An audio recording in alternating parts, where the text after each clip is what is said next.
Comment expliquez-vous, par exemple, le parcours de l'équipe de Quevilly, qui est allée jusqu'en finale de la Coupe de France de football, équipe d'amateurs, équipe de nationale. C'est incroyable ce parcours, c'est même incompréhensible. Pas si incompréhensible que ça a posteriori. Bon, d'abord, techniquement et tactiquement, il n'y a pas de comparaison entre les deux équipes. Et physiquement. Bien sûr. Donc qu'est-ce qui fait la différence? C'est le mental. C'est le mental.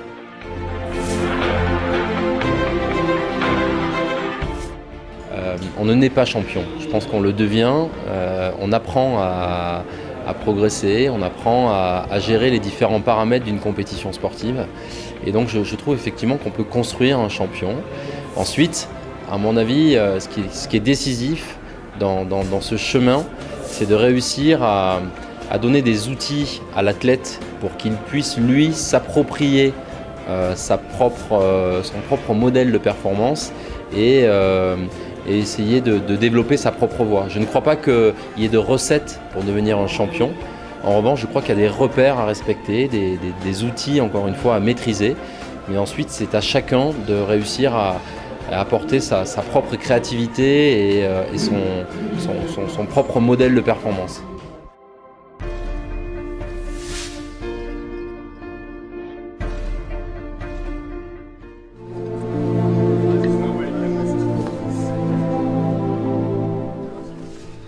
Bon Yo, c'est parti hein. 15 mois hein, putain, depuis le déjeuner au TCP où tu devais te faire opérer, tu te rappelles? Putain, je dois me faire opérer dans 2-3 mois, c'est maintenant. Je pensais pas y arriver. Là, c'est un peu mitigé, quoi, je sais pas. Non, je suis content, c'est vrai que, comme j'ai dit, c'est la première étape qui se finit. Ouais, il y a des moments où j'y ai plus cru. Mais... non, je suis content, quoi.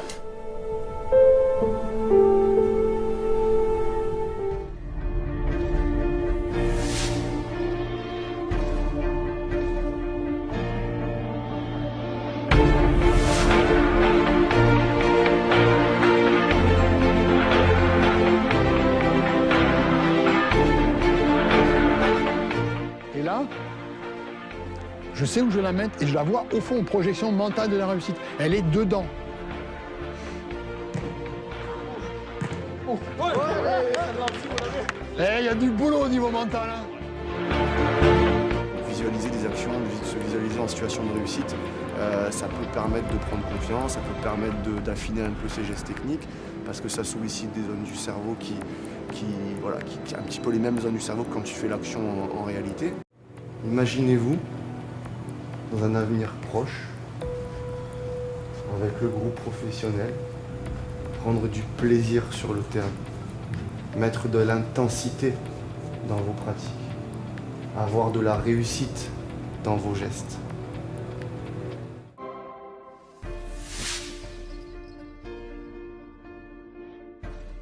Pour moi, la relaxation, ça a l'avantage d'être un moment de détente. C'est apprécié parce qu'ils travaillent fort, ils ont peu de moments pour se reposer. Et là, c'est un moment où leur corps, là, le sportif, le corps, il est tout le temps en action. Et là, on leur demande rien, bizarrement, tu vois, on leur demande uniquement de se reposer. Je vais vous aider à relaxer l'ensemble des muscles de votre corps pour que vous puissiez profiter de quelques minutes de repos total, où votre corps va avoir le moins d'efforts à faire. Après, encore une fois, la relaxation, ça peut servir, on apprend à utiliser la respiration. Vous pouvez commencer à avoir la respiration la plus calme, la plus sereine, la plus régulière possible. Pour la veille des matchs importants, pour éventuellement les longs voyages en avion ou en bus, s'ils sont capables de réutiliser la relaxation et la respiration pour s'endormir plus facilement, ça peut être intéressant pour eux.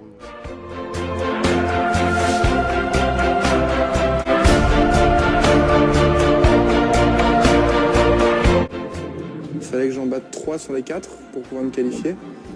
Donc c'était compliqué, j'étais un petit jeune qui arrivait et quand on arrive face à des mecs comme ça qui te font rêver pendant des années et de se dire qu'il faut les battre, c'est compliqué. Thomas utilise alors la PNL, programmation neurolinguistique. Une technique qui consiste à identifier l'état d'esprit dans lequel Florent réalise ses meilleures performances, afin qu'il puisse s'y plonger sur commande juste avant la course. Première étape, identifier l'état émotionnel optimum du sportif. Pour Florent, c'est le sentiment d'être plus fort que tout le monde. Il faut ensuite se remémorer un souvenir où l'on a vécu cette émotion, comme la fois où Florent a soulevé 155 kg en développé couché, soit bien plus que ses camarades de nage.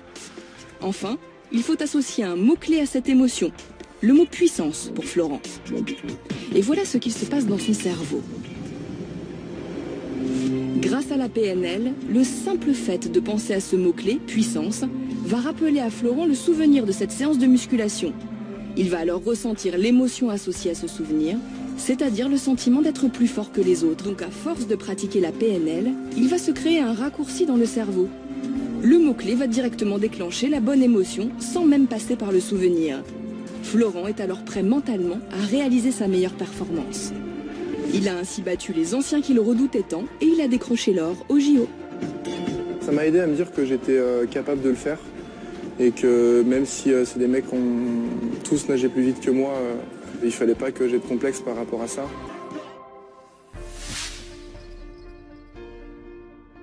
Fort, yes. Ici, du bas à haut, je lâche ma jambe complètement pour que le ballon il puisse prendre une vitesse et après tomber derrière le mur.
Moi, ma médaille, elle est là. Celle de Rio, elle est là.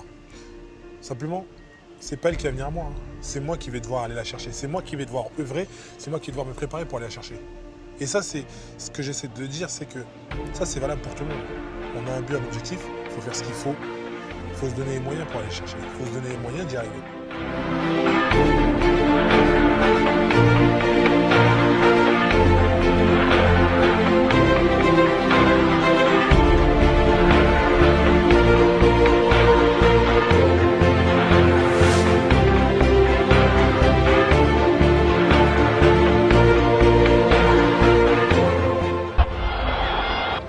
Un groupe solidaire, vous pouvez surmonter toutes les problématiques du jeu. Travailler ensemble, souffrir ensemble et réussir ensemble.